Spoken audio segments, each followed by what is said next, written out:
Olá pessoal, o objetivo da presente aula é apresentar mais alguns exemplos de antenas filamentares. Vou iniciar com aquilo que já havia mencionado brevemente, que é a antena de polo em V. E essa antena ela é basicamente um dipolo, só que ao invés de você fazer os dois condutores que são alimentados pela região central aqui colineares, você faz uma angulação entre eles, ou seja, você faz uma estrutura que parece um V, aqui está exagerado o gap, tá? Essa região aqui é bem pequena comparada às outras dimensões. Isso parece um V, daí o nome, dipolo em V. Então você tem um dipolo que parece uma letra V. O ângulo alfa ele é medido em relação ao eixo Z. Então aqui há uma certa modificação da escolha do eixo. Então o eixo Z é esse eixo aqui, no qual você espera ter a máxima diretividade. Então, o D máximo acontece aqui se você souber otimizar o valor de gama. Né? Então, digamos aqui é o plano XZ, o máximo vai acontecer em θ igual a zero. Eu posso continuar medindo o ângulo θ a partir do eixo Z, tá certo? Mas a questão é, para qual valor de ângulo entre os dois fios transportando corrente, esse ângulo gama igual a 2 alfa, eu tenho a diretividade máxima ao longo do eixo Z. Então, existem fórmulas empíricas, eu estou apresentando essas fórmulas aqui, elas são tiradas do livro dos Stutzman e Thiele, está no capítulo 5. Basicamente, o gama em graus, ele é dado a partir da relação entre o tamanho desse condutor e o comprimento de onda. Se você tiver entre meio e 1/2, essa razão entre o D e o lambda, a fórmula que se aplica é essa aqui, ou seja, 152, a razão D sobre lambda ao quadrado, menos 388, D sobre lambda mais 324 graus. Caso você tenha tamanhos maiores entre 1,5 e 3, para essa relação D sobre lambda, a fórmula muda um pouco. Fica 11,5 D sobre lambda ao quadrado, menos 70,5 D sobre lambda, mais 162 graus. E a diretividade é uma expressão única dada pelo seguinte, né? O valor máximo, 2,95 D sobre lambda mais 1,15. Então, note que, por exemplo, o dipolo de meia onda, o ganho fica na faixa de 1,64. Né, assumindo eficiência unitária. A diretividade é 1,64. Aqui, se você apropriadamente ajustar a relação D sobre lambda para 1, por exemplo, você vai ter um ganho da ordem de 4 vezes. Se D sobre lambda é da ordem de 1, você cairia nesta aproximação aqui de cima, você teria 2,95 vezes 1 mais 1,15, que dá 4 e alguns quebrados aí, em valores adimensionais. Então, o seu ganho, ele aumenta um fator de 2,5 vezes, mais ou menos, em relação a um dipolo de meia onda, ou um dipolo curto também, porque são valores aproximadamente iguais. Então você dá um jeito de aumentar a diretividade. Então, essa é uma das antenas. A análise passaria por determinar a distribuição de corrente aqui e aqui.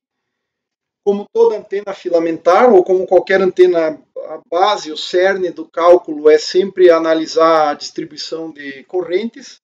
Mas nós vamos considerar outras antenas aqui, uma muito similar a essa, inclusive. Tá? E esse nosso início aqui, ele vai ser a antena denominada antena de onda viajante. Um outro exemplo aqui. Como comentário interessante também, você pode fazer uma coisa chamada dipolo dobrado, tá? O chamado dipolo dobrado. Como é que você faz um dipolo dobrado? Você simplesmente faz um dipolo aqui, a alimentação é nesses terminais aqui. Essa é o tamanho da antena, é o D. Você pode simplesmente dobrar você teria um dipolo com comprimento o dobro desse aí, né? Teria um dipolo com o dobro do comprimento, 2D, digamos assim. Mas ao invés de você fazer essa estrutura aqui com o dipolo aberto, você simplesmente dobra o condutor aqui e conecta com ele aqui desse lado. Essa distância aqui, que eu vou chamar de delta, delta não é uma boa porque parece tipicamente a letra usada para comprimento de penetração de campo. Vou chamar de D1 aqui. D1, tipicamente o D1 tem que ser muito menor do que o D e essencialmente a corrente que passa para cá tem que ter, ou seja, a corrente que está ao longo do eixo Z tem que ter o mesmo sentido, tanto nessa parte do fio quanto nessa parte. Então, tem que tomar um certo cuidado com as dimensões, porque você pode operar esse dipolo no modo linha de transmissão, daí não ocorre praticamente nenhuma radiação, e no modo dipolo dobrado. Então, você quer o modo antena. Nesse caso, a corrente ela tem que ter uma tal distribuição, ao resolver as equações aqui, ela tem que ter uma tal distribuição ao longo deste caminho, que a corrente, lembrando que a corrente tem um caráter ondulatório, que a corrente nesse segmento aqui interfere construtivamente com esse segmento aqui e aqui embaixo também. Então você tem interferência construtiva. Porque caso você tenha uma corrente invertida aqui, ó, a tendência é haver o cancelamento da radiação. Então você quer operar ele no modo dipolo, modo antena. Vamos chamar assim, modo antena. A questão é que o dipolo dobrado, a impedância de um dipolo dobrado, parte real, né, a resistência de radiação de um dipolo dobrado, é 4 vezes a resistência de radiação de um dipolo comum. Então, o dobrado tem uma resistência 4 vezes maior de resistência de radiação. Isso é uma coisa interessante para aplicações. Essa é um tipo de antena, ela não efetivamente não te dá um ganho muito maior, nem nada disso, mas ela economiza espaço. Então você ganha mais resistência de radiação sem precisar fazer uma antena muito grande, eventualmente. Então essa é uma antena interessante também, é um tipo de antena filamentar. Situação seguinte, que agora sim a gente vai resolver essa antena, porque ela é muito interessante, é o chamado antena de onda viajante.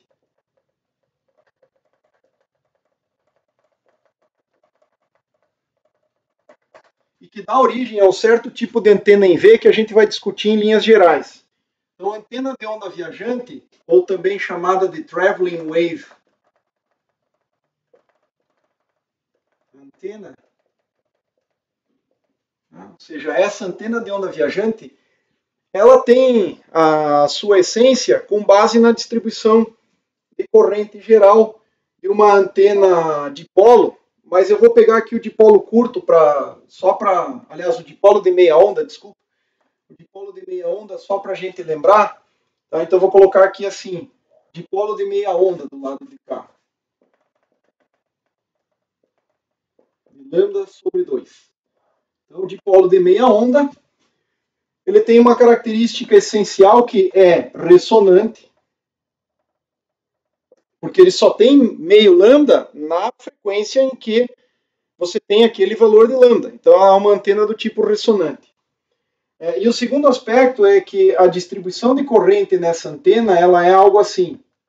Tá? É um I0 cosseno de Kz. Só que eu posso especificar esse cosseno de Kz como I0 e elevado a IKZZ mais E elevado a menos IKZZ dividido por 2. Tá? Então, eu vou colocar o eixo Z aqui na horizontal. Nós temos aqui o dipolo. Tem o ponto de alimentação aqui, mas esse gap aqui é desprezível. Então, suponha que é um contínuo aqui, esse condutor. O que acontece aqui? Você tem uma onda que anda para frente em Z, que é esse termo aqui, é uma onda que anda para frente. E você tem, expresso dessa maneira, a distribuição de corrente, você tem uma onda que anda para trás. E a corrente total, I, Z, é uma superposição. Tá? Ou seja, o I total, corrente total de um dipolo, I, é igual a uma onda que vai para frente mais uma onda que vai para trás, em termos de corrente. Tá? O que você quer fazer agora? Você quer dar um jeito de eliminar uma dessas correntes aí. Você quer dar um jeito de casar a impedância de alguma forma, de tal maneira a eliminar essa componente aqui. Ó. Tá? Então essa aqui é uma componente em azul que eu vou chamar de contrapropagante. E aí em vermelho eu vou chamar de propagante. Então o que nós vamos fazer? Por um casamento apropriado de impedância, eu vou eliminar esse termo aqui e eu vou ficar com uma distribuição de corrente com essa cara, olha. I de Z igual I0 E elevado a menos IKZ. Então essa é a distribuição de corrente em uma antena de ondas viajantes. Obviamente medido em ampere, eu estou sempre deixando de colocar as unidades porque entende se estamos no sistema internacional. Então, o que acontece aqui? Você teria uma antena com essa cara aqui, mais ou menos. Imagine um fio condutor que está alimentado de um dos lados aqui. Tem uma fonte aqui, de tal maneira que do lado de cá você vai aplicar uma resistência apropriada, um valor de um resistor apropriado. Esse aqui para nós agora passa a ser o eixo Z. Tá? Ele está na horizontal aqui. Eu vou deixar ele na horizontal, mas tanto faz. Tá? Então, o que acontece? Nesse condutor aqui, tem uma corrente que viaja nesse sentido aqui, ou seja, é um E elevado a menos IKZ vezes I0. Essa é a corrente que circula nesse fio. Naturalmente que eu posso colocar a origem do sistema de coordenadas, digamos que eu vou colocar o X aqui, a origem do sistema de coordenadas simetricamente colocada em relação ao tamanho da antena. Então ela se distribui de menos D sobre 2 a mais D sobre 2, igual é o caso do dipolo de meia onda. Só que em vez de você ter uma superposição de corrente de tal maneira que ela é dada por uma onda propagante e uma onda contrapropagante, agora você só tem uma onda caminhante, uma onda propagante, não tem a outra componente. Tá? E daí o nome, Traveling Wave Antenna. O detalhe é que, como a gente vai mostrar no cálculo, o diagrama de radiação do dipolo de meia onda, se nós lembrarmos bem, tá? Eu vou comparar aqui esses diagramas de forma bem rápida. Para um dipolo de meia onda, lembrando que esse aqui é o eixo Z, esse aqui é o dipolo lambda sobre 2, você tem aquele famoso gráfico que para um dipolo de meia onda tem um ângulo de abertura de 78 graus aqui, né? Esse ângulo aqui é 78 graus, para cá também, mas cujo máximo se dá ao longo do eixo X. Então você tem uma distribuição, lembra, eu posso rotacionar isso aqui 360 graus, pegar esse pedaço de cima aqui, rotacionar 360 graus, quando eu tiver rodado 180 ele coincide com o que está aparecendo aqui, e aí o resultado é o donut, é parecido com o donut, é parecido com a função seno quadrado de θ. Se fosse de polo curto, né, teria um seno quadrado de θ. Já para uma antena de onda viajante, o resultado vai ser o seguinte, mais ou menos assim, olha. Sempre note, né, ele tem que ser um gráfico simétrico em relação a uma rotação em φ, já porque uma vez que ele é um fio, você pode rotacionar em torno do fio e olhar daqui ou de qualquer lugar, trata-se da mesma estrutura, então basicamente se aparece um lóbulo aqui, deve aparecer um simétrico aqui, e aí ele vai ter outros lóbulos laterais, digamos assim, simétricos. E existirá um ângulo θ0, vou chamar de θm, que é o θ de máximo, que não vai mais ser, como é o caso aqui, o θ de máximo igual 90 graus. Aqui o θ de máximo, em geral, é diferente de 90 graus, para essa antena de onda caminhante. Então você vai ter um ângulo diferente na hora de calcular o máximo de radiação dessa antena. Bom, isso aqui são as generalidades, mas para qualquer antena, acho que você já começa a se dar conta de que a gente sempre faz o mesmo procedimento. E o procedimento é, dada a distribuição de corrente, eu vou calcular a transformada, vou calcular os potenciais e vou calcular as propriedades da antena.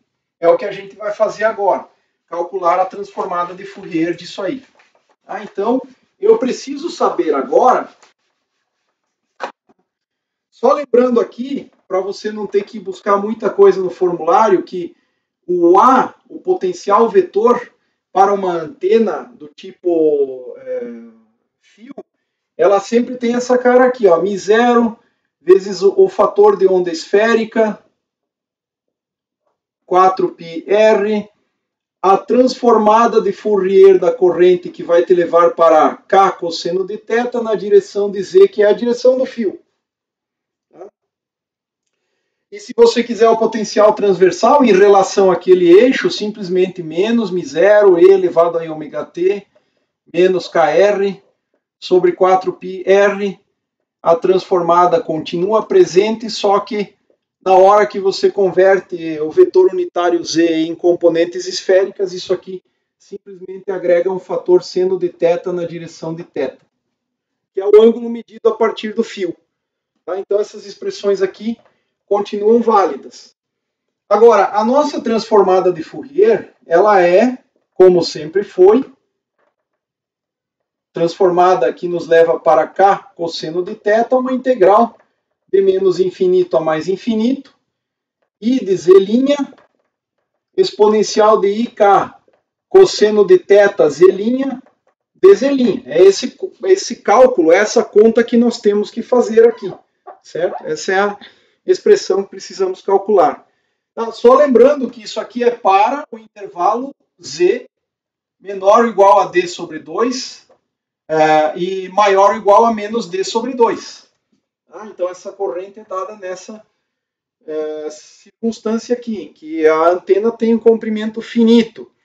Então o que vai acontecer é que formalmente a integral vai de menos infinito a mais infinito, mas na prática, primeiro passo, nós vamos calcular a transformada. A transformada de Fourier e I de Z. Esse é o nosso primeiro passo nessa jornada. E aí, o que nós vamos ter? I tio de K cosseno de θ igual uma integral de menos D sobre 2 até D sobre 2, que é onde existe a antena, né? Fora desse intervalo a corrente é zero. Então, de menos D sobre 2 a mais, menos D sobre 2 a mais D sobre 2. Já que de menos infinito até aqui, de D sobre 2 até mais infinito, a corrente é zero. Esse cara, I0, é uma constante, posso sacar fora da integral. Então, I0 já coloco fora da integral. E elevado a menos IKZ, e elevado a IK cosseno de θ Z', né? Porque aqui vira dentro do integrando Z', dZ'.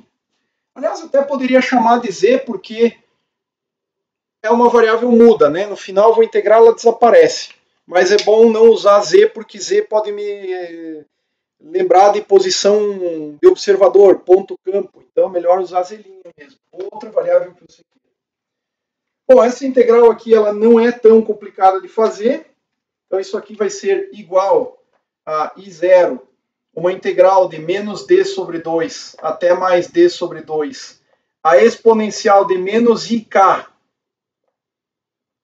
que multiplica o 1, então tenho menos IK vezes 1. Aqui eu vou trocar o sinal, eu vou fazer menos menos, então menos cosseno de θ, Z' de Z'. Note que se você multiplicar tudo, dá exatamente o que está aqui em cima. Menos IK vezes 1 dá menos IK, vezes Z' dá essa exponencial. Menos IK vezes menos cosseno dá mais IK cosseno, vezes Z' dá esse termo aqui. E o produto das exponenciais está agregado na soma dos expoentes. E isso aqui a gente já, inclusive, encontrou na aula anterior, quando discutimos o dipolo de meia onda, né? Essa expressão aqui já foi encontrada anteriormente. Então, basicamente, a integral de uma exponencial é a exponencial e divide pela constante aqui. Então, nós vamos ter I0 dividido por menos IK vezes 1 menos cosseno de θ. Tá? I0 dividido por menos IK vezes 1 menos cosseno de θ. Exponencial de menos IK vezes 1 menos o cosseno de θ vezes o z', e eu preciso substituir os limites de integração desde menos d sobre 2 até mais d sobre 2. Então é isso que nós temos que efetivamente fazer. Então está feita a transformada de Fourier. O próximo passo aqui, veja só, se nós substituirmos os limites, nós teremos I0 dividido por menos IK vezes 1 menos o cosseno de θ. Isso é uma constante. E agora, substituindo os limites de integração, nós teremos exponencial de, no limite superior, menos IK d sobre 2 vezes 1 menos cosseno de θ. E no limite inferior, menos o limite inferior, exponencial de menos, com esse menos que vem aqui no z', vai ficar mais IK d sobre 2 vezes 1 menos cosseno de θ. E eu posso fechar o colchete aqui e nós temos então a transformada de Fourier dessa corrente. Isso aqui, olha, é possível ainda simplificar um pouquinho. Me permitam apagar essa parte aqui. Mas qual é a simplificação? Então, tome nota dos passos. Qual é a simplificação que a gente tem aqui? Eu vou lembrar aqui. 1 menos cosseno de θ sobre 2 é o seno ao quadrado de θ sobre 2. Isso é uma identidade trigonométrica. Tá? A maioria dos livros, inclusive, apresenta como 1 menos cosseno de θ, não tem problema algum, mas eu já vou usar essa propriedade, seno quadrado de θ sobre 2. Então, veja só, 1 menos cosseno θ sobre 2, já temos esse fator aí. Além disso, eu posso dividir por 2 aqui e multiplicar por 2, que é 1, efetivamente. Então, aqui eu tenho também, ó, o seno ao quadrado de θ. Então, o que acontece aqui? Veja só. I til de K cosseno de θ vai ser simplesmente I0. Outro ponto importante. Essa exponencial aqui, eu posso pegar esse sinal menos, ó, eu vou pegar esse sinal menos e jogar para dentro da equação. Então, eu vou multiplicar por vezes aqui menos 1 e vezes menos 1. Aí vai ficar mais i, certo? Então, estou multiplicando em cima e embaixo por menos 1. O que é que acontece? Veja só, aqui eu tenho e elevado a i alguma coisa, alfa aqui, menos e na menos i alfa. Ó, esse aqui ficou positivo, é um e na i alfa, alfa é tudo isso aqui. Menos, porque se troca sinal, e na menos i alfa, dividido por 2i. Ó, o 2, o menos 1 vezes esse menos i aqui fica mais, dividido por 2i. E isso aqui é simplesmente o seno daquele argumento. Então, o que nós temos aqui é I0 seno de KD seno ao quadrado de θ dividido por 2, certo? Essa é a expressão. Dividido por duas vezes K, o K já estava aqui. Aliás, duas vezes não, né? É uma vez, é K. Esse cara aqui virou seno quadrado de θ sobre 2, seno quadrado de θ sobre 2. E eu posso, então, fazer uso de um truque aqui, de um famoso truque que é multiplicar em cima e embaixo por D. Tá? Então, vezes D sobre D. Porque isso, lembre do seguinte, a função sinc de x, uma variável x qualquer, é definida como o seno de x dividido por x. Consequentemente, a nossa função itil, que é uma função do k vezes cosseno de θ, na verdade é uma função de k e de θ, tá? Só para deixar como cosseno, eu tenho que lembrar que isso aqui é 1 menos cosseno ao quadrado, né? Mas para deixar ela na função de k e de θ, eu posso escrever isso aqui assim, olha, igual e 0, sinc, e 0d, né? Porque eu preciso multiplicar por d aqui, aí esse negócio todo vira x, eu tenho x aqui, tenho x aqui embaixo, e 0d, esse d agrega com isso aqui, função sinc, não é seno, né? É sinc, de kd seno ao quadrado de θ dividido por 2. Ou, se você preferir manter a convenção, que é a ideia itil de uma função que só depende do produto k cosseno de θ, veja só, isso aqui é igual a I0 de função sinc. Eu posso voltar essa parte aqui, kd sobre 2, e aí 1 menos o cosseno de θ. Essa aqui é a equação que define, portanto, a transformada de Fourier da função de distribuição de corrente para uma antena de ondas caminhantes. Bom, naturalmente nós podemos expressar o K em forma de 2π sobre lambda, então para o K igual a 2π dividido pelo lambda, eu posso escrever essa função da seguinte forma. I como função de 2π sobre lambda vezes o cosseno de θ, tá? Essa função aqui escrita dessa maneira fica I0d, a função sinc.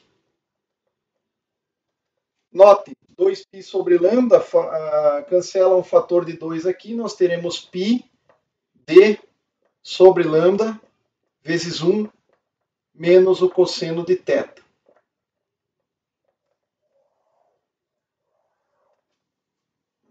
Então essa é a equação que governa o diagrama de radiação, claro, vezes um seno de θ aqui, se você estiver considerando já um único elemento de corrente de onda viajante. Então, essa aqui é a expressão que governa essa distribuição de corrente.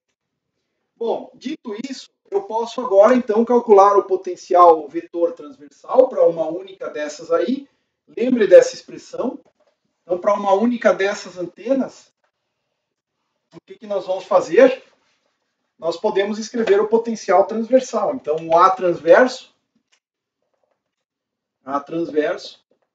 vai ser igual menos μ0 da transformada de Fourier tem um fator I0d sobre 4πr, o fator de ondas esféricas, vezes a sinc, vezes aquela função ali, sinc, π d sobre lambda, vezes 1 menos o cosseno de θ, vezes o seno de θ.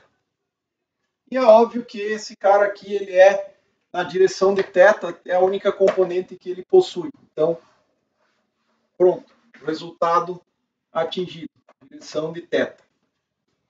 A partir daí, o restante é cálculo braçal, campo elétrico, menos ICK, potencial transversal.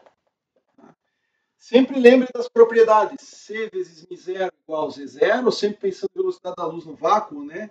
C0, μ0 é Z0. O K é 2π sobre lambda, então K é igual a 2π dividido pelo lambda, se você preferir. O que é que vai resultar aqui? Nós teremos menos com esse menos mais, então fica imaginário, μ0, C0 dá o Z0, vezes o I0 que já estava lá, que veio da própria distribuição de corrente. Se nós escrevermos o K como 2π sobre lambda, um fator de 2π desaparece daqui, ao passo que o D fica dividido pelo lambda, então D dividido pelo lambda, essa é a expressão. o fator de onda esférica, E elevado a ômega-t menos KR, dividido pelo raio, pela distância, vezes a função sinc, π d sobre lambda, 1 menos cosseno de θ, seno de θ na direção de θ. Então, naturalmente, eu posso calcular o campo magnético para essa antena. Basicamente, já sabemos como fazer, mas eu vou direto ao ponto. S rad vai valer módulo do campo elétrico ao quadrado, dividido por 2 vezes a impedância do meio. Note que eu estou preocupado aqui com fazer o passo a passo, tá? Porque antenas, vocês podem perceber que é um trabalho repetitivo. Por vezes se torna até enfadonho, porque você precisa conhecer como é a distribuição de corrente, calcular a transformada de Fourier, jogar nos potenciais e a partir daí sai tudo em termos de campo distante. Campo próximo, uma coisa um pouco mais complicada, eu precisaria voltar lá para as aproximações iniciais e não colocar mais o observador numa distância tão grande quanto o tamanho da fonte, eu precisaria calcular o campo próximo. Mas o campo próximo, em geral, é determinado ou empiricamente através da parte reativa como medida experimental, mais a parte de perdas como medida experimental, ou ainda através de simuladores numéricos, através de métodos numéricos. Existe o chamado método dos momentos, que é muito aplicado por softwares que trabalham com antenas. Mas aqui, interesse maior em antenas é o campo distante, então nós vamos nos preocupar em calcular essas propriedades aqui. O S de radiação, ele vai ser então, módulo do imaginário é 1, módulo dessa exponencial é 1, Z0 quadrado sobre Z0 continua mantendo um fator da impedância do vácuo aqui, né? Sempre lembrando esse Z0 aproximadamente 377 ohms, dividido por um fator 2 que já estava aqui, com esse ao quadrado 8, certo? D sobre lambda ao quadrado, D sobre lambda ao quadrado, o inverso da distância ao quadrado, a função sinc, π d sobre lambda, vezes 1 menos cosseno de θ, seno de θ ao quadrado, né? São funções que ficam ao quadrado. Então, isso aqui, ó, essa função sinc, ela fica ao quadrado. O módulo dela ao quadrado é ela ao quadrado, já que ela é uma função real, e o seno de θ fica seno quadrado de θ. É o quadrado do seno daquele ângulo. Tá bom? Bom, a partir daí a gente sabe que a diretividade como função de θ é simplesmente dado por um D0 vezes a função sinc, π d sobre lambda, 1 menos cosseno de θ, tudo isso aqui ao quadrado, seno quadrado de θ. Essa é a diretividade. Se você quiser conhecer esse valor de D0, lembre-se que D0 vai ser dado por 4π dividido pela integral de tudo isso aqui. Ó. Pela integral dessa sinc ao quadrado, sinc ao quadrado, de tudo aquilo ali, seno quadrado de θ de ômega. Aí, aquelas aproximações que a gente já conhece, aqueles cálculos que a gente já conhece. Tá? Mas na essência é isso aqui. Então você pode, por exemplo, levar essa fórmula para o MATLAB, só tem que ter um certo cuidado, ou para qualquer outro software, tá? De usar a função sinc, porque se eu não estou enganado, a sinc no MATLAB é definida como seno de πx sobre x, se eu não me engano é isso. Então tem que tomar um certo cuidado se você for usar essa função. Mas você pode levar para qualquer software e fazer o gráfico desta função aqui. Um detalhe importante é que o máximo, o θ do máximo, seria obtido simplesmente, dá para fazer pelo menos parte desse cálculo de maneira analítica, você simplesmente vai pegar a derivada disso aqui em relação a θ igualar a zero, para você encontrar, e aí ver se a derivada segunda corresponde a um máximo mesmo, Tá? E aí você determina o máximo. Então você faz a derivada disso aqui em relação a θ igualado a zero e você verifica pela derivada segunda se ela é maior ou menor que zero, se ela é máximo ou mínimo, porque tem mínimos nessa função também. Tá? Então você tem que descobrir quais são os máximos, mas o cálculo nos dá o seguinte resultado para os máximos dessa função. Existe uma fórmula já que nos diz o seguinte: o θ de máximo corresponde ao arco cosseno. Então, o máximo, o ângulo onde isso aqui é máximo, acontece em arco cosseno de 1 menos 0,371. Estou buscando esse valor no Orphanides, você pode procurar no Stutzman, em qualquer livro de antenas, em geral isso aqui é apresentado. Essa fórmula diz o seguinte: ela vale 0,371 lambda dividido por d. Então, arco cujo cosseno vale 1 menos 0,371 lambda sobre d. Esse é o ângulo onde ocorre o máximo. Então, esse diagrama de radiação aqui, a partir do eixo Z, aqui está orientado o fio de onda viajante, ele vai fazer algo mais ou menos assim.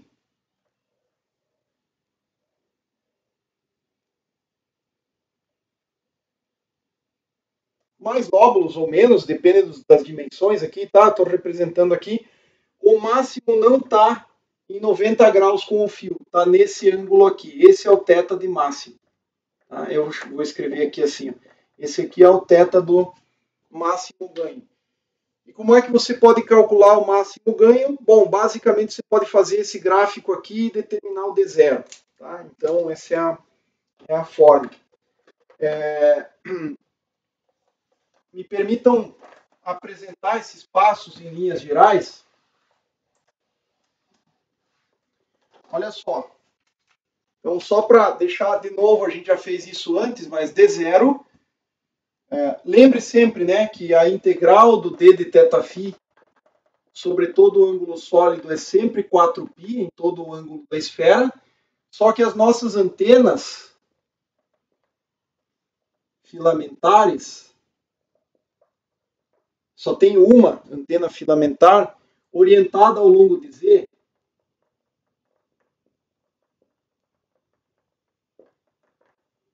Tem o D que só depende de θ. Então, uma vez que o d ômega é seno θ de θ de φ, a integral em dφ eu posso realizar, produz um fator de 2π, 2π vezes aqui é 4π, eu cancelo um fator de 2π e fica igual a 2. Então, isso aqui, ó, para antenas filamentares, a integral do d de θ, seno de θ, de 0 até π, é igual a 2. Isso é uma propriedade fundamental de antenas filamentares.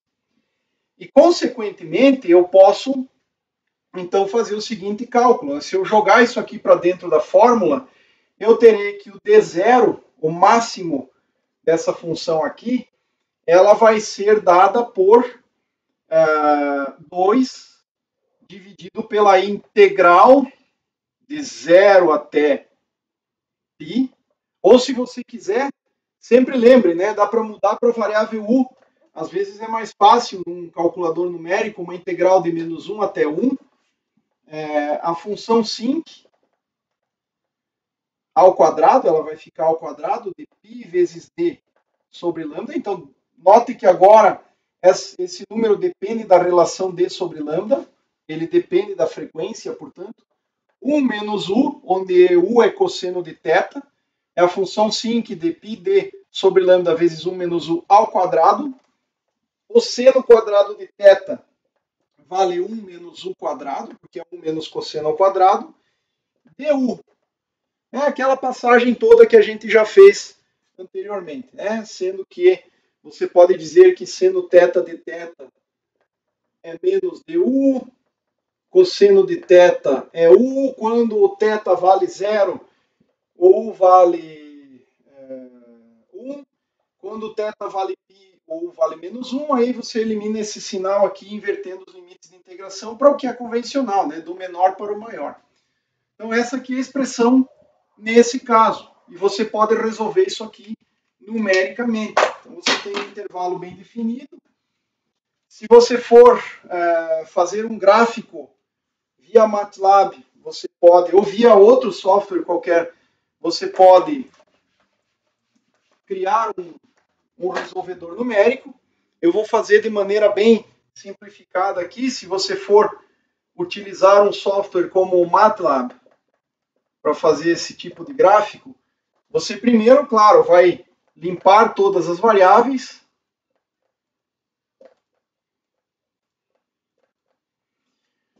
Você pode criar as variáveis d sobre lambda, né, ou a relação d sobre lambda igual, d igual a, digamos, 1, lambda igual a 1, sei lá, o d sobre lambda ficou igual a 1 nesse nosso exemplo aqui. Então você vai definir aqui, basicamente, definir variáveis.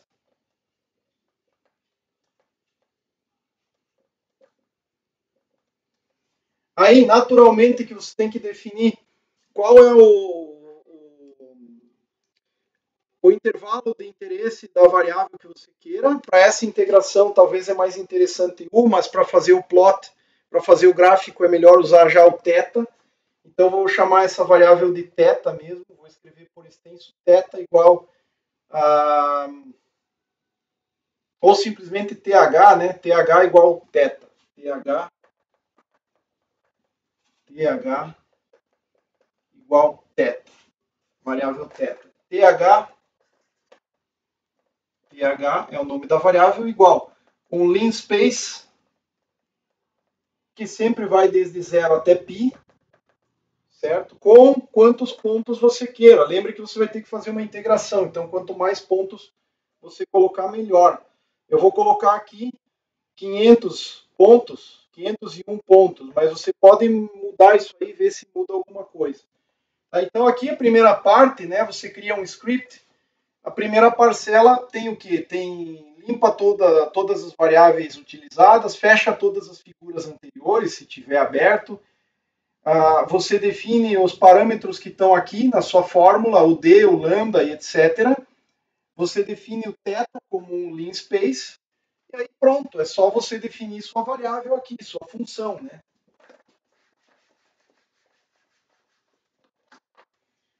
Então, digamos assim, você vai escrever assim, continuar para cá, D, você pode usar essa letra D aqui, ou F, sei lá o que você quer usar como função, F igual. Escreve a expressão, tá? Sync, se não me engano, o MATLAB tem essa função, sync D dividido pelo lambda, ponto vezes 1 menos o cosseno de TH, tem que colocar entre parênteses, fecha aqui, ponto ao quadrado. Se eu não me engano, ele já tem o π aqui, então tem que verificar internamente, ele já tem esse fator de π. Então dê uma verificada se isso procede ou não. Um help sim que vai resolver isso para você, se você tiver acesso a um software como o MATLAB. Existem versões para estudante e tudo mais. Caso você não tenha acesso a isso, você pode fazer uma planilha Excel, calcula a função, seno dividido por seno, mas daí não vai aonde isso aqui vai muito perto de zero, esse limite é 1, tá? Sinc de x tendendo a zero é 1. Então, você pode fazer um truque, né? Se for em termos de onde o argumento vai para zero, você coloca um ângulo que dê quase zero no cômputo completo disso aqui. Tá? Mas, basicamente, aqui, então, seria ponto quadrado, ponto vezes o seno de θ ao quadrado, ponto e vírgula, para ele não repetir tudo, você tem a função, basicamente. Aí você pode calcular a integral dessa f, tá? Vou chamar assim int f aqui. Int f é o método trapezoidal TRAPS, qual é a variável que está sendo integrada? É θ, vírgula, com qual função?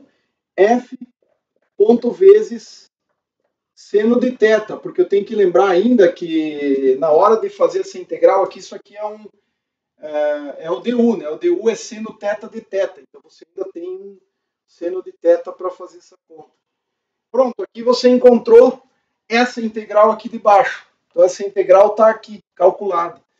Consequentemente, o d0 vai ser dado por 2 dividido por essa integral df aí, por essa int f. Pronto. E aí você pode definir a diretividade. Diretividade igual d0 vezes, que é um número, aqui não precisa o ponto vezes f. E aí, simplesmente você terá, ponto e vírgula aqui, você terá a função de diretividade, né? O MATLAB ele identifica D maiúsculo e D minúsculo como variáveis diferentes. Então você pode reaproveitar as variáveis. Aí, naturalmente, não necessariamente esse D0 é o máximo da função. Então você pode pedir o máximo para ele mostrar na tela. D máximo igual max de D. Mostra para mim qual é o máximo dessa função. Aqui vale para qualquer outro diagrama de radiação que você queira, tá? Se for antena filamentar, isso vale. E aí, existe no MATLAB, se você usar outro software ou outra ferramenta, tem análogos ao MATLAB que são, se não me engano, livres, como o Octave, os comandos são muito parecidos. Você pode, aí eu não sei se existe essa opção, plotar, abrir uma figura e plotar na forma polar, porque você só tem o ângulo θ, né? Então é um polar plot. Eu não me engano, se não me engano é só polar, mas talvez seja polar plot. Você pode procurar lá polar de θ, vírgula d. Ele vai fazer o gráfico para você. Ponto e vírgula é sempre que você não quer que a coisa seja mostrada. Então esse aqui eu não quero porque é um monte de número, é um vetor. Esse aqui eu quero que mostre, então eu não coloco nada. Essa integral aqui eu posso simplesmente colocar um ponto e vírgula, não me interessa por enquanto. Isso aqui é função, ponto e vírgula. Agora, a figura eu quero que mostre, então você não vai colocar ponto e vírgula lá. Tá? Você pode aperfeiçoar os algoritmos, mexer isso da maneira que for mais adequada, da maneira que você tiver maior interesse, usando outros softwares também. A ideia é simples, né? Você vai simplesmente pegar, para determinar o D0, você vai simplesmente pegar a função, vai calcular ela em cada valor de θ. Para calcular integrais, você vai somar as coisas apropriadas, multiplicar pelos deltas de θ apropriados e por aí vai. Mas o MATLAB ele já tem uma integração pelo método trapezoidal, que é esta função aqui. Então, se você usar o MATLAB, isso é muito interessante. A universidade, ou as universidades, né, não só a Federal do Paraná, mas outras também, elas têm de praxe manter softwares como o MATLAB licenciados para os membros da sua comunidade. Tá? Então, isso é muito importante, você usar o software licenciado.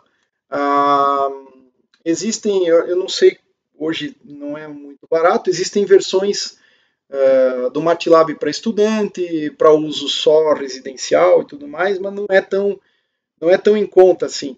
Então, eventualmente, usar um software análogo ou um software alternativo resolve o problema para você. Mas, basicamente, essa é a conta. Então, uma vez que você tenha tudo isso aqui, também você pode calcular a potência máxima, né? Lembre-se que a potência total radiada, nesse caso, seria dada por integral de r quadrado S rad sobre todo o ângulo sólido. Então lá você vai ter o S rad, que agora eu já não lembro mais o que deu, então você volta ao vídeo alguns minutos e pega essa expressão, mas nota que no final das contas isso aqui é proporcional a I0 ao quadrado, a parte, umas constantes que você vai ter aqui, é proporcional a I0 ao quadrado, o r quadrado cancela com 1 sobre r quadrado que vem no point, tá? Integral, portanto, integral desta função aqui, ó, desta sinc de π d dividido pelo lambda 1 menos u, tudo isso ao quadrado, 1 menos u quadrado, que é essa integral aqui de outra maneira, né, expressa de outra maneira, du. Pronto, você vai ter isso aqui, basicamente. Essa integral, que é a integral da dependência angular do point, né? Mas vai ser proporcional certamente ao i0 quadrado. E aí, naturalmente, que você pode calcular a resistência de radiação simplesmente fazendo 2 vezes a potência total radiada dividido pelo i0 ao quadrado. Então aqui você vai ter algumas constantes, então constantes vezes essa integral aí, essa integral que está aqui em cima. Então você vai ter a resistência de radiação. Dados os números d sobre lambda, você pode fazer um gráfico, inclusive. Ó, d é tanto, lambda, o d sobre lambda, o parâmetro efetivamente é d sobre lambda, é isso que interessa. Tá? Lá também, se você lembrar bem, aparecia um d sobre lambda aqui na frente, né? Então d sobre lambda ao quadrado, inclusive. Então, basicamente, se você plotar o gráfico, você pode fazer o gráfico de, por exemplo, resistência de radiação, R rad, D sobre lambda, sua variável aqui, R rad. Aí você vai fazer o gráfico aqui, eu não sei o que vai dar, mas você pode fazer esse gráfico naturalmente. Então, para fins de cálculo de antenas de ondas viajantes, creio que está ok. Qual é o último tópico desta presente aula? Ou, pelo menos eu suponho, espero não surgir nenhum assunto no meio do caminho, é a análise da antena em V.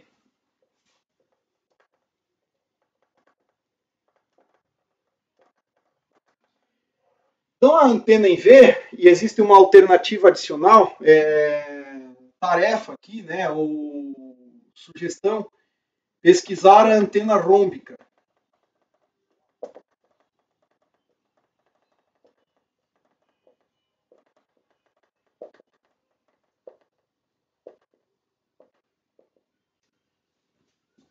A antena rômbica. Então, qual é a ideia da antena em V? Suponha que você tem o eixo Z aqui, tá?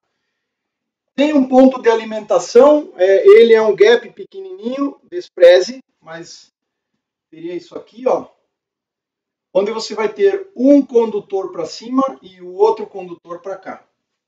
Mesmo tamanho, tamanho D.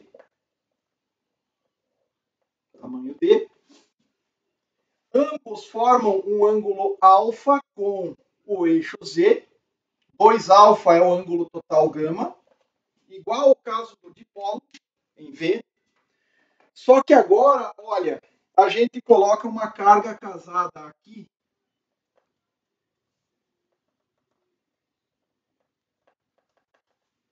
De tal maneira que você tem uma onda caminhando para cá, então são duas antenas de ondas caminhantes formando um certo ângulo. Para você calcular isso, a teoria é essa. Duas antenas formando um certo ângulo gama e as duas antenas têm ondas viajantes. Só que a primeira antena, ela tem esta direção para a corrente, e da antena 2, vou chamar assim, I2 de Z2. Então esse aqui é o eixo que eu vou chamar de eixo Z2, tá? Esse aqui é o eixo que eu vou chamar de eixo Z1, certo? E esta aqui, ela tem uma onda que eu vou chamar de I1 de Z1, que anda para lá. Se eu fizer as magnitudes iguais dessas duas correntes, tá? Ela vai depender apenas da questão da direção aqui. Importante notar que eu tenho dois vetores unitários. Então, isso aqui é uma tarefa para depois. Eu tenho dois vetores unitários, o A de Z1 e o A de Z2. Tá? São os vetores que apontam nas direções de Z1 e de Z2. Tá? Vou simplificar aqui. Eu vou usar assim, A1 e A2. Tá? Seria esse aqui o A de Z1 e o A de Z2. Mas eu vou escrever simplesmente A1 e A2. Quem é o A de Z1? Veja só, se você definir que este aqui é o eixo X, nesse gráfico, tá? O A1 é um vetor unitário que tem componentes em Z, cosseno de alfa e componente x, seno de alfa. Módulo é 1. Então, eu teria seno de alfa na direção de x, mais cosseno de alfa na direção de Z. Para o de baixo, a direção A2, então aqui eu teria o A2 e aqui eu teria o A1, certo? Para o A2, a única coisa que muda é que, uma vez que o ângulo é o mesmo, é o vetor unitário, é que a componente x é negativa. Então, esse cara é menos o seno de alfa na direção de x, mais o cosseno de alfa na direção de z. Eu tenho duas orientações aqui, A1 e A2. Bom, agora, se eu me restringir a este plano, tá? Se eu me restringir a esse plano, veja só, qual é a ideia por trás? A gente vai fazer a conta, mas qual é a ideia essencial? É isso aqui, ó, você tem um V. Nesse V tem uma onda que vai para lá, tem uma onda que vem para cá, certo? Essa é a ideia. Sendo essas as direções 1 e 2. E esse cara daqui, olha, ele, a partir do eixo dele, é uma antena de onda viajante. Então, eu posso medir um ângulo θ a partir dessa antena, um θ1, certo? No qual você vai ter um diagrama de radiação mais ou menos assim, ó.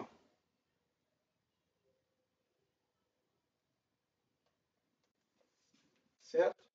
Essa seria o diagrama de radiação da antena 1. O θ1 seria um ângulo medido aqui, né? Digamos, o ângulo θ1 seria esse cara aqui, para um dado ponto, θ medido a partir do eixo Z1. Eu vou até chamar aqui Z1, continuar chamando de Z1 e de Z2. Só para lembrar que relativo ao eixo Z. A antena 2, ela vai ter um diagrama de radiação que vai lembrar algo assim, ó, não formam ângulos 90 graus com o eixo Z, porque ela é uma antena do tipo onda viajante. A mesma coisa aqui, então tem um ângulo θ de máximo aqui da antena 1, θ máximo da antena 1. Para a antena 2, a mesma coisa, você vai ter um ângulo θ2 agora, né? Esse ângulo aqui é um θ máximo 2. Um θ2 seria um ângulo medido aqui, por exemplo, a partir deste eixo, θ2. Essa antena aqui, ela também tem sua... é igual, né? Igual, só que orientada a partir do eixo 2. Qual é a ideia? A ideia é que esses dois diagramas aqui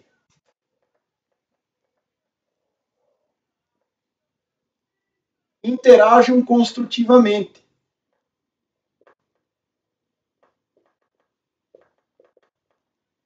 Interação construtiva. Essa é a ideia. O diagrama resultante, veja só, esse cara não interage com esse, mas esses dois podem interagir, ou interage pouco, e você vai ter um diagrama de radiação ao longo do eixo Z global, que é mais ou menos assim, ó, uma soma dessas duas coisas, e, claro, vai ter os lóbulos secundários aqui, né? Mas você vai ter um aumento da diretividade naquela direção. Então, essa é a ideia por trás dessa antena. Você pegar esses dois diagramas de radiação e combiná-los, fazê-los interferir de tal maneira a aumentar a diretividade na direção Z positivo. Então, você teria um diagrama de radiação bastante mais reforçado, né? Claro que estou exagerando esses lóbulos aqui, né? Eles ficam um pouco menores do que o que interage lá construtivamente. Então, ele fica mais ou menos assim. Seria uma antena com um ganho bem maior naquela orientação. Qual é o detalhe aqui? O detalhe é o ajuste do ângulo alfa entre as antenas. Porque você quer que a apropriada angulação alfa em relação ao eixo Z faça com que esses diagramas, essa parte com essa aqui, se sobreponham perfeitamente para que o máximo apresente a direção de Z. Tá? Porque não adianta esse cara estar mais ou menos assim, ó, esse de cima, e o de baixo está mais ou menos assim. Aí eles não vão interferir maximamente naquela direção. Então existe um problema de otimização de alfa. O problema dessa antena aqui é uma otimização de alfa, que é o ângulo da antena em V. A teoria por trás disso tudo agora é a seguinte: qual vai ser o potencial vetor? O potencial vetor completo vai ser dada pela superposição do potencial vetor da antena 1 mais o potencial vetor da antena 2. Ou seja, aqui eu estou usando o princípio de superposição.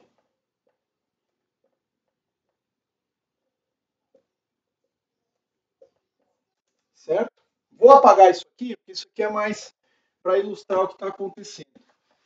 Então, para que nós tenhamos esta superposição, eu noto o seguinte: o A1 é uma função de R θφ. R é a distância radial a partir da origem, esses ângulos pouco importam, mas de θ1 e só de θ1 na direção 1. Tá? E o vetor 2, o A2, é uma função da distância radial e do ângulo medido a partir do eixo 2 na direção 2. Só lembrando, tá, que como a corrente está apontando para negativo em A2, eu vou colocar um sinal menos automaticamente aqui. Ó. Então, uma soma vetorial dessas coisas, que é que nós vamos ter A1 vai ser dado por I0, se você alimentar as duas com uma corrente de amplitude máxima I0, e na menos IKZ1 aqui, e na menos IKZ2, só que indo para lá, eu vou colocar essa direção via o vetor unitário, tá? Então tem uma onda indo para lá, uma onda indo para... desculpa, é mais aqui, né? Porque você teria a onda propagando no sentido menos E2, mas o vetor corrente, então, aponta na direção A2. O que você vai ter é que para o A1 seria μ0 vezes I0 dividido por 4π exponencial de Iωt menos KRzinho dividido pelo Rzinho. Qual quantidade? A transformada de Fourier.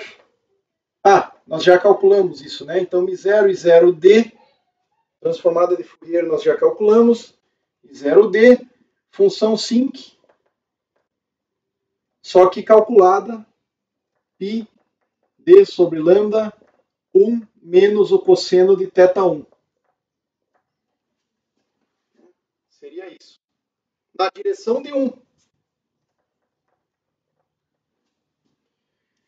E o A2, μ0 e 0D, sobre 4πr, e elevado a Iωt menos KR. Eu tenho um sinal menos porque o vetor corrente aponta para lá. Tá? Essa fase que é adquirida aqui, mas eu vou ter algo como parecido com uma função sinc π d sobre lambda 1 menos o cosseno do θ2 na direção de 2, e eu preciso somar essas quantidades aqui. Essa soma, ela não faz sentido ficar fazendo mais contas, porque ela não vai te apresentar nada muito bonito, só que eu preciso lembrar que eu tenho para a direção 1 o seno do ângulo alfa na direção de x, mais o cosseno do alfa na direção de z. Eu preciso lembrar que, por exemplo, o vetor unitário x, ele é uma combinação de vetores AR, então tem uma componente 1, né, ax.ar na direção radial, mais ax.aθ na direção θ, mais ax.afι na direção de φ. E a mesma coisa para o vetor unitário z, só que eu vou pegar as projeções AZ igual z.r a r mais z.θ a θ mais z.φ a φ. E aí você tem aqui uma soma vetorial com funções que somente a parte de onda esférica é igual. Essas sincs aqui são diferentes.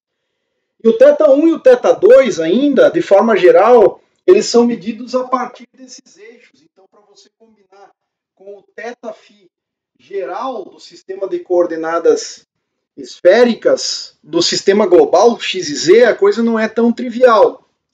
O que eu posso fazer é, por exemplo, tá? Se você pegar aqui o V, bom, você pode procurar, só fazendo um parênteses, você pode procurar esses valores em livros, mas basta lembrar o seguinte, né?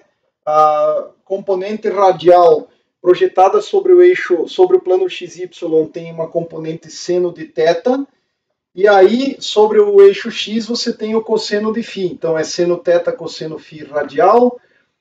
O θ, por outro lado, ele tem uma componente cosseno, e aí você tem o eixo X de novo com o cosseno de φ na direção de θ.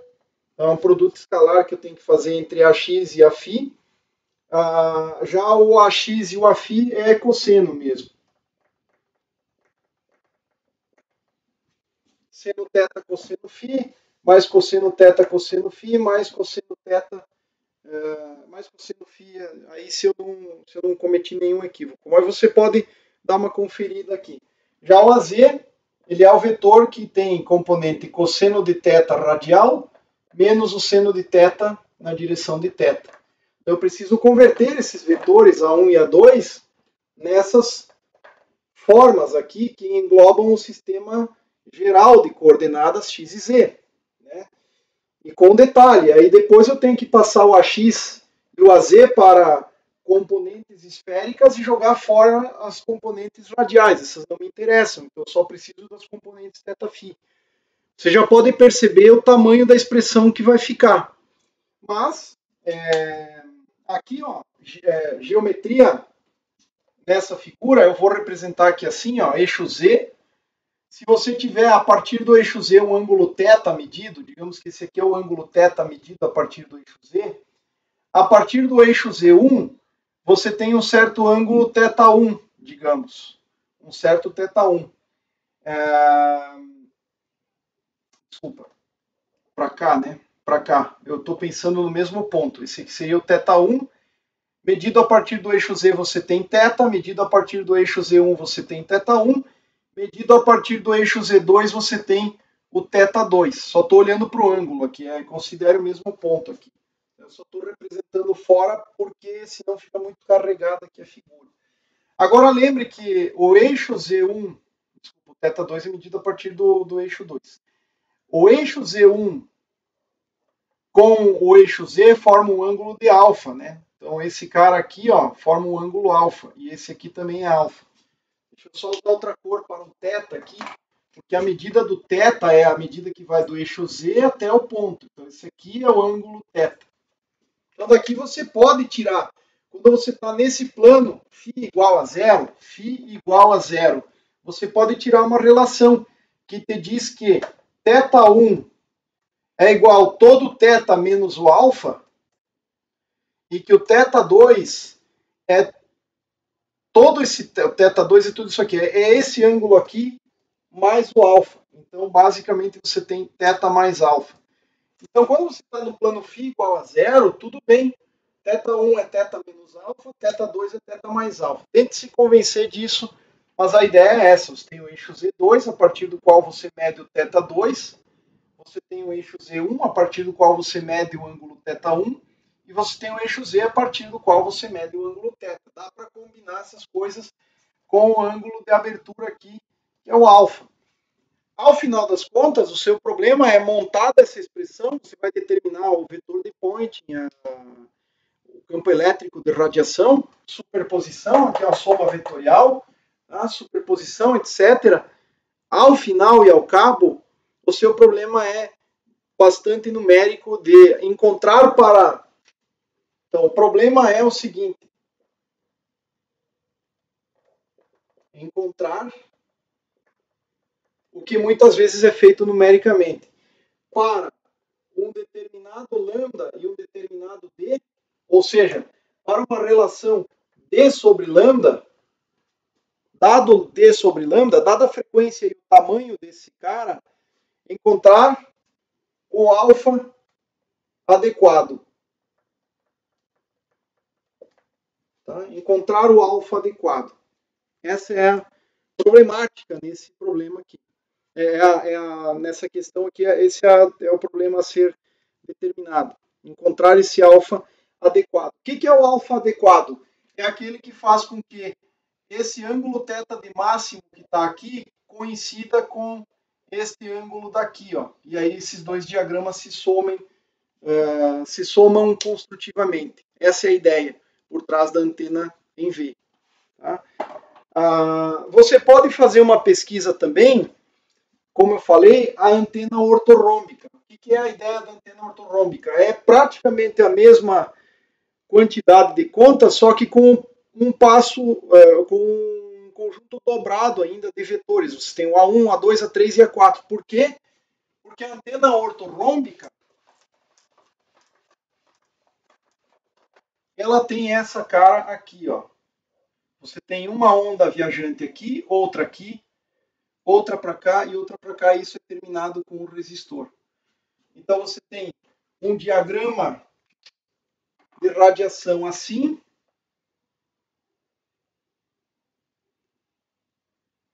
Um outro diagrama de radiação assim.